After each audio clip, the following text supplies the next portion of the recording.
जैसा कि आजकल का पूरे मुल्क के अंदर हम माहौल देख रहे हैं। आज मेरे भाइयों खौफ का माहौल है, दहशत का माहौल है। आज हम डरे हुए और डरा हुआ महसूस कर रहे हैं। उसकी वजह यह है कि आज हमारे साथ अदल नहीं होता है और इंसाफ नहीं होता है। और एक गैर मुस्लिम और एक मुसलमान का झगड़ा सामने आ जाए, एक ईसाई और एक मुसलमान, एक यहूदी और एक मुसलमान, एक सिख एक जैनी एक मुसलमान का झगड़ा आ जाए और हक पर वो गैर मुस्लिम हो, हक पर वो हिंदू हो, हक पर वो ईसाई हो, हक पर वो सिख हो, वो जैनी हो, और मौलाना जर्जी साहब जज हो, फैसला करने वाले हो, कुर्सी में जो है उस कज़ा पर बैठे हो, तो जर्जी साहब की जिम्मेदारी ये बनती है कि जो हक पर है आप दलाइल की रोशनी में और सबूत की रोशनी में उस अहले हक के बारे में आप जबान खोलेंगे। ये नहीं देखेंगे कि ये मेरा मुसलमान भाई है तो मेरा फैसला मुसलमान के हक में जाना चाहिए। आप अगर ऐसा करते हैं तो गलत है। कुरान करीम ने इस इंसानियत का दर्स देते हुए कितने शानदार अल्फाज में ये जुमले अदा किए हैं। वला यजरिमन्नकुम शनानु कौमिन अला अन ला तादिलू, ऐ मुसलमानों कहीं ऐसा न हो कि तुम्हें किसी कौम की दुश्मनी, तुम्हें किसी कौम की सख्त दिली, तुम्हें किसी कौम की अदावत इस बात पर मजबूर कर दे कि तुम उनके साथ इंसाफ न कर सको। ये मेरा मुसलमान भाई है, चाहे कितनी गलती की हो लेकिन फैसला हमारा इसके हक में जाएगा। ऐसा नहीं होना चाहिए। वला यजरिमन्नकुम शनानु कौमिन अला अन ला तादिलू, किसी कौम की दुश्मनी, भले ही हमारे साथ उनका कुछ भी मामला हो, वो हमारे मुखालिफ हो, वो हमारे दुश्मन हो, हमें रास्ते में मारते और पीटते हो, जैसा कि आजकल का पूरे मुल्क के अंदर हम माहौल देख रहे हैं। चाहे कुछ भी हो, लेकिन अगर इंसाफ का मामला आ जाए, न्याय करने की जरूरत पेश आ जाए और अदल का मामला अगर आ जाए तो तुम्हें अदल से काम करना है, इंसाफ की बात करना है। जिसका जो हक पर हो उसके हक, जो हक पर हो उसके हक में आपको फैसला करना है। इअदिलू हुवा अक़रबु लित्तक़वा, तुम अदल की बात करना, इंसाफ की बात करना।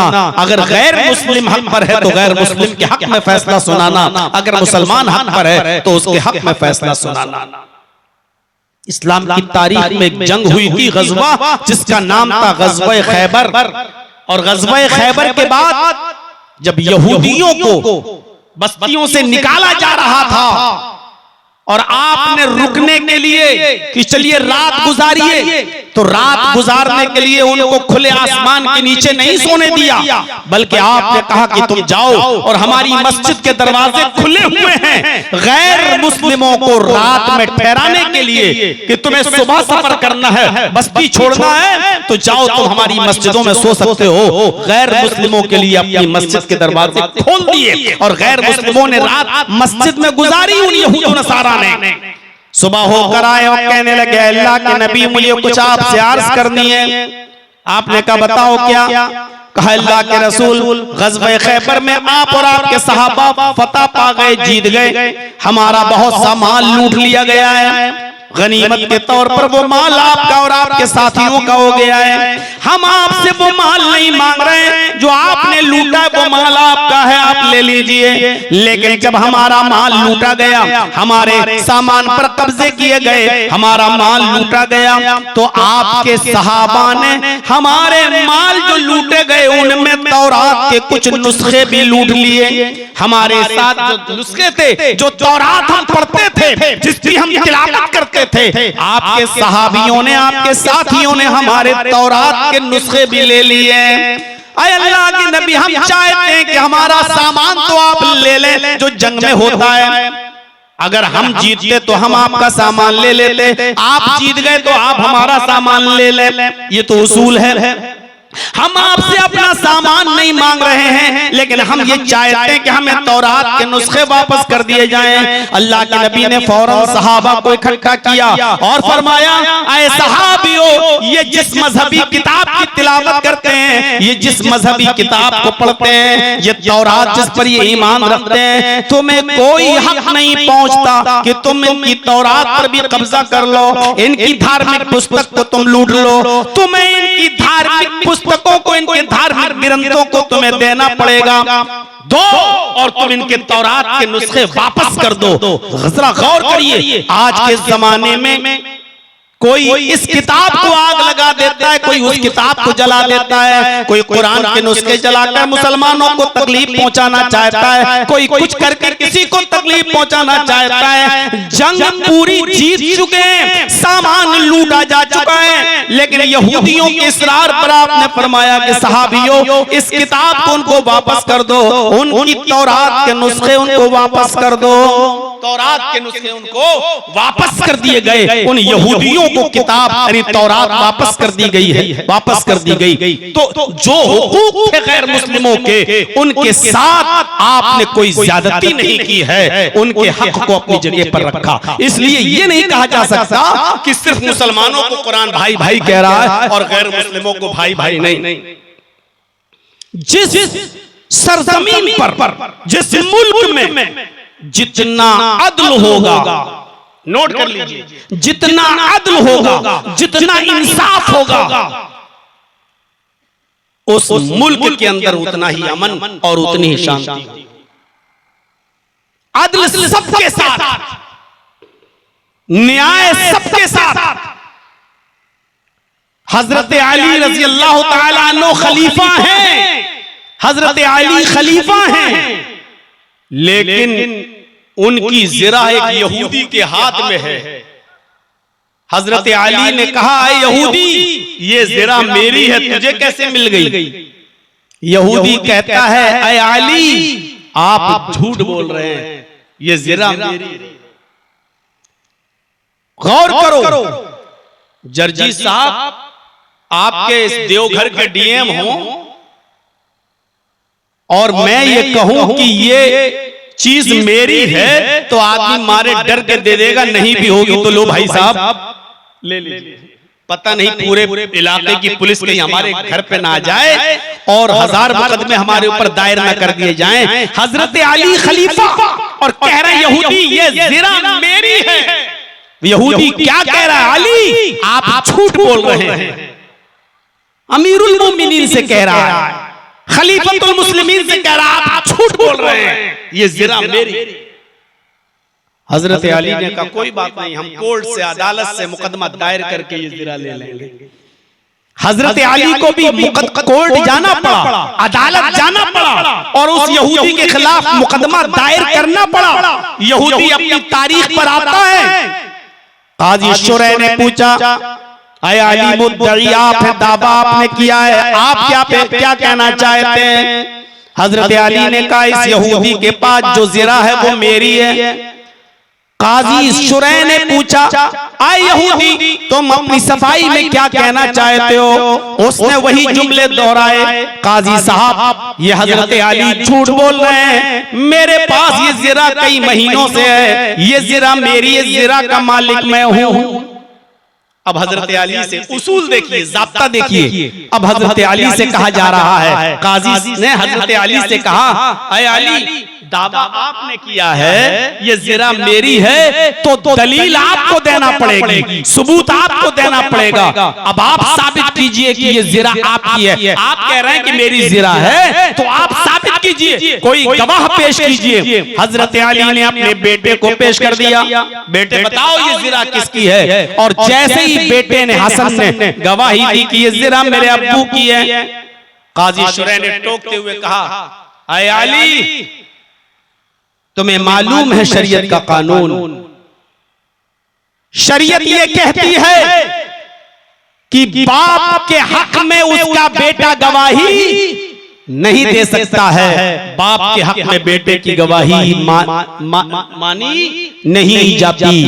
शरई उसूल के तहत आप ये गवाही खारिज की जाती है, आप कोई दूसरा गवाह लेकर आइए। खलीफा के खिलाफ काजी फैसला सुना रहा है कि आपने जो गवाह पेश किया वो आपका बेटा है और आपका बेटा तो आपकी वाली बात कहेगा, इसलिए शरीयत की रोशनी में बाप के हक में बेटे की गवाही काबिल कबूल नहीं है, लिहाजा आपके बेटे की गवाही नहीं मानी जाएगी, आप दूसरा गवाह पेश कीजिए। हजरत अली ने अपना गुलाम पेश कर दिया।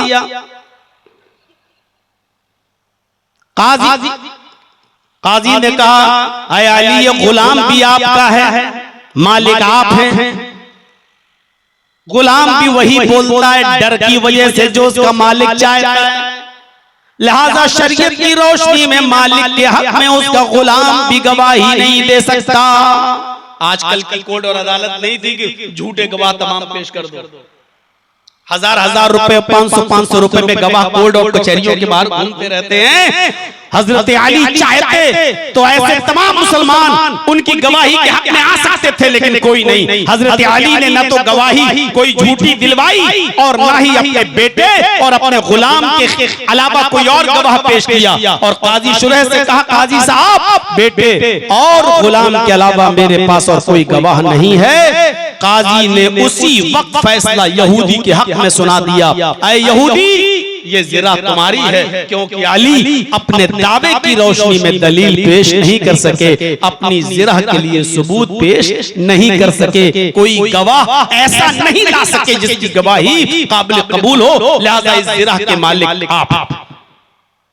यहूदी कोर्ट से निकला, अभी चंद कदम आगे बढ़ा और थोड़ी दूर जाने के बाद कहता है कि आय अली यही देखना चाहता था मैं कि आप खलीफा हैं, झूठी गवाही की बुनियाद पर आप एक बात को सही तो नहीं कर लेते हैं, लेकिन आपके खलीफा होने के बावजूद आपके जज ने, काजी ने वही फैसला सुनाया जो कुरान और हदीस कहता है, जिसका इस्लाम हुक्म देता है। यकीनन ये जिरा मेरी नहीं है, ये जिरा आप ही की है। सिफ़ीन जाते वक्त ये जिरा आपकी गिर गई थी और ये जिरा हमें रास्ते में मिल गई थी, ये जिरा आप ही की है। लेकिन मैं इम्तिहान लेना चाहता था कि देखें काजी साहब खलीफा का दबाव और प्रेशर में आकर अली के हक में फैसला सुनाते हैं या ये जिरा का मालिक मुझे बनाते हैं। मैं यकीन के साथ कह सकता हूं काजी साहब ने वही फैसला किया है जो फैसला शरीयत इस्लाम बताता है, कुरान बताता है, हदीस बताती है। काजी साहब ने वही फैसला सुनाया और वो यहूदी वो जिरा हजरत अली को देता है और उसी वक्त कलमा पढ़ता है, अशहदु अल्ला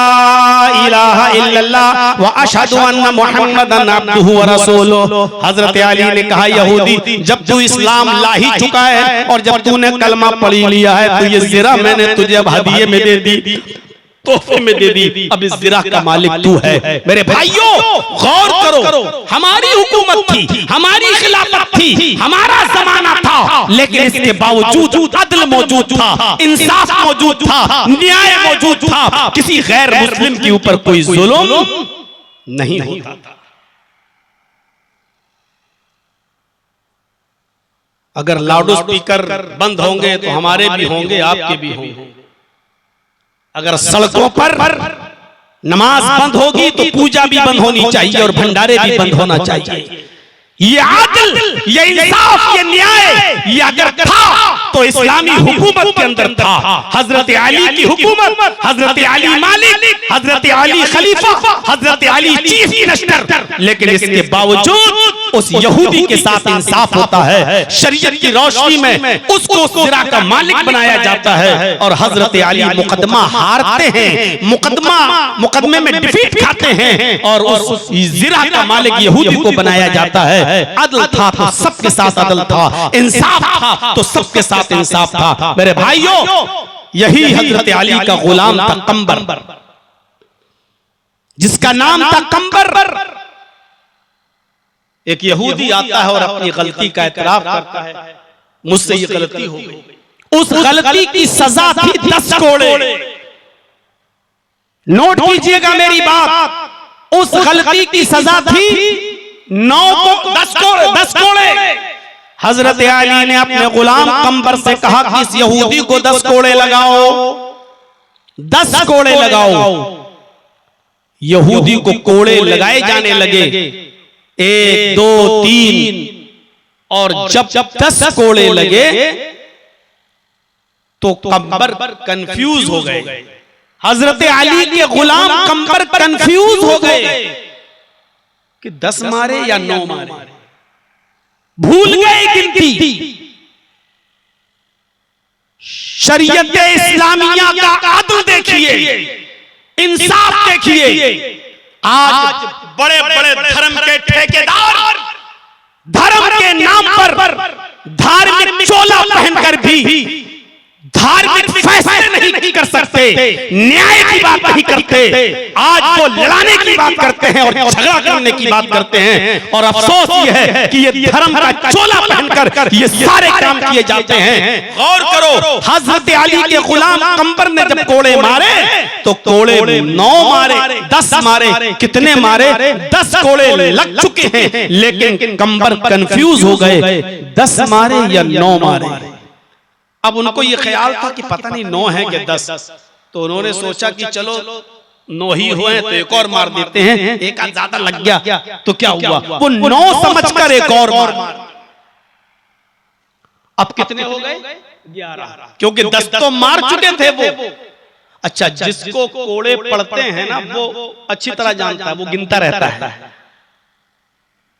जिसको 1 साल की सजा हो जाए, 4 महीने की सजा हो जाए, तो जेल में एक दिन गिनेगा। आपको याद नहीं होगा, वो कहेगा आज मेरे 22 दिन, आज मेरे 23 दिन, आज मेरे 24 दिन, आज मेरे 25 दिन। वो बड़े गौर से गिनेगा, क्यों? उसको एक दिन और एक मिनट याद रहता है कि हमारा इतने बजे हम आए थे। तो जिसको कोड़े पड़ रहे थे वो गिन रहा था कि कितने कोड़े मुझे पड़ रहे हैं। कोड़े मारने वाला कंफ्यूज हो गया कि हमने 10 मारे या 9 मारे, तो उसने 9 पर यकीन करते हुए एक और मारा।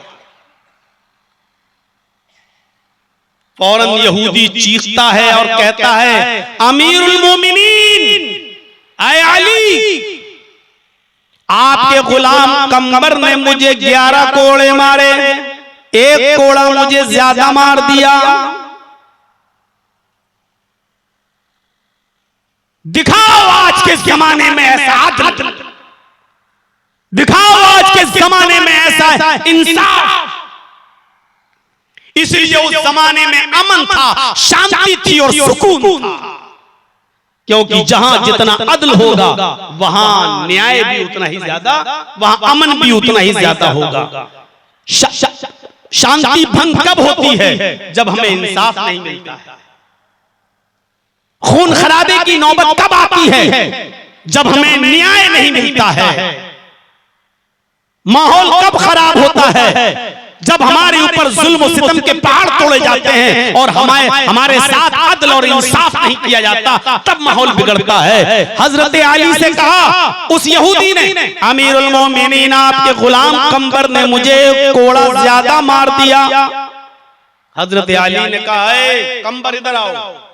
इस यहूदी ने कहा कि 1 कोड़ा तुमने उसको ज्यादा मार दिया है, क्या ये सच है? कंबर ने एतराफ करते हुए कहा, अमीरुल मोमिनीन, मैं कंफ्यूज हो गया कि मैंने 9 मारे या 10 मारे, तो मैंने 9 पर यकीन करते हुए एक और मार दिया। हो सकता है कि 11 लग गए हों, मैं इस बात को तस्लीम करता हूं। मारना तो मुझे 10 ही था, लेकिन 10वां कोड़ा मारते वक्त मैं कंफ्यूज था कि 9 मारे या 10 मारे, इसलिए मैंने एक और मार दिया। हो सकता है कि 1 कोड़ा ज्यादा लग गया।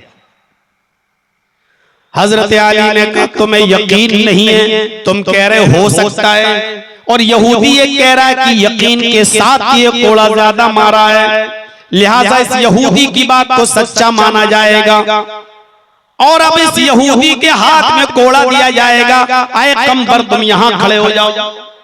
अपने गुलाम कंबर को अपने सामने खड़ा कर दिया और कोड़ा उस यहूदी को दे दिया और फरमाया, ऐ यहूदी, तू 1 कोड़ा जो इसने ज्यादा मारा है, तू भी 1 कोड़ा इस गुलाम की पीठ पर तू भी 1 कोड़ा मार ले। जो ज्यादा कोड़ा मारा है उसका तू इंतकाम ले ले, बदला ले ले। और उस यहूदी ने कोड़ा उठाया और पूरी ताकत के साथ वो 1 कोड़ा उस कंबर को भी मार दिया। मेरे भाइयों, अदल और इंसाफ उस जमाने में जब अली की हुकूमत है, अली की खिलाफत है, अमन और इंसाफ का दौर है। यहूदी को पूरा का पूरा इंसाफ किया जा रहा है, पूरा का पूरा अदल मिल रहा है। उसने जैसे ही मुकदमा दायर किया कि एक कोड़ा मुझे ज्यादा मारा गया, हजरत अली ने फौरन बदला दिलवाया, फौरन कटघरे में खड़ा किया और फौरन कंबर को एक कोड़ा लगवाया और यहूदी के हाथ से लगवाया। मेरे भाइयों, ऐसी आदल की मिसालें आज के जमाने में नहीं मिल सकती हैं, और जब नहीं मिल सकती हैं इसलिए अमन नहीं, इसलिए शांति नहीं।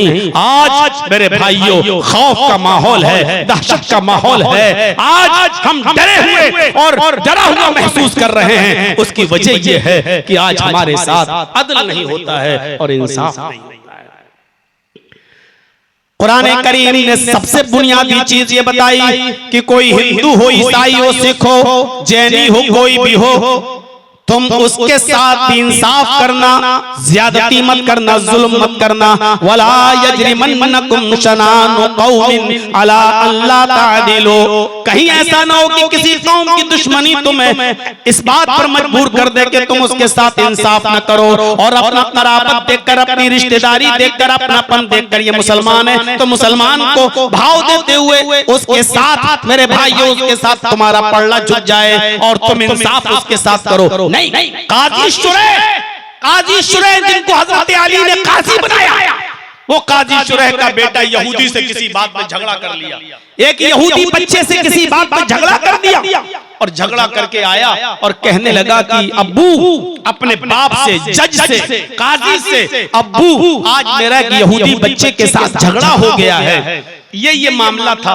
जरा गौर करो, अगर इस मामले में कोर्ट में, अदालत में मेरी जीत पक्की हो तब तो मैं मुकदमा दायर करूं, और मैं अगर कानूनी दांव पेच से हार रहा हूं तो फिर मैं मुकदमा दायर नहीं करूंगा। काजी शुरैह ने कहा अगर मैंने इसको ये कह दिया कि तुम हार रहे हो तो ये मुकदमा ही दायर नहीं करेगा मेरा बेटा, और जब मुकदमा दायर नहीं करेगा तो उस यहूदी बच्चे को इंसाफ कैसे मिलेगा। काजी शुरैह ने अपने बच्चे की बात सुन के कहा, अरे बेटा तुम तो 100% जीत रहे हो, इसमें तो उस यहूदी की गिरफ्त होगी, वो बच्चा मार खाएगा, तुम मुकदमा दायर करो और तुम्हें इंसाफ मिलेगा। ये तो फैसला तुम्हारे हक में जा रहा है। काजी शुरैह के बेटे ने यहूदी लड़के के खिलाफ मुकदमा दायर कर दिया, और जब फैसला होता है काजी शुरैह का तो यहूदी के बच्चे के हक में होता है और अपने बेटे के खिलाफ होता है, और उस यहूदी बेटे को कोड़ा दिया जाता है कि मेरे बेटे को कोड़ा मारो। काजी शुरैह का बेटा जब कोड़े खा चुका और काजी शुरैह जब कोर्ट से, अदालत से जब अपने घर आते हैं तो बेटा अपने बाप से बात नहीं कर रहा है और अपनी अम्मी की गोद में जाकर सर छिपाता और कहता है कि मैं अपने बाप से बात नहीं करूंगा, ये झूठे हैं, इन्होंने आज अपने खून का ख्याल नहीं किया, इन्होंने आज कोर्ट में मेरी बेइज्जती करवाई है। मैंने इनसे पहले ही पूछा था कि इस मुकदमे में मैं कितने % में हक पर हूं और क्या ये मुकदमा मेरे हक में जाएगा या नहीं जाएगा, लेकिन इन्होंने मुझसे झूठ बोलकर कहा कि मुकदमा तुम जीतोगे, लेकिन इसके बावजूद फैसला उस यहूदी के हक में करके भरी अदालत ने मुझे कोड़े पड़वाए हैं। काजी शुरैह अपने बेटे से कहते हैं, मेरे बेटे मैं उस जात की कसम खा के कहता हूं जिसके कब्जे में मेरी जान है, तू मुझे बहुत प्यारा है, तू मेरा लख्त जिगर है, मैं तुझसे बहुत मोहब्बत करता हूँ, मैं तुझसे बहुत प्यार करता हूँ, लेकिन अदल और इंसाफ मुझे उससे भी ज्यादा प्यारा है, अदल और इंसाफ मुझे उससे भी ज्यादा चाहिए है। मेरे बेटे आज मैं बेइंसाफी करके तुझे हकदार बना सकता था, लेकिन कल कयामत के दिन इस पर मेरी गिरफ्त होती तो मैं अपने रब को क्या मुंह दिखाता और अपने अल्लाह को क्या मैं जवाब देता। मेरे बेटे मैं तुझसे प्यार करता हूं, लेकिन अदल मुझसे तुझसे भी ज्यादा प्यारा है। ये जब अदल था, जब ये इंसाफ था, जब ये अमन, जब ये अदल था तो अमन था।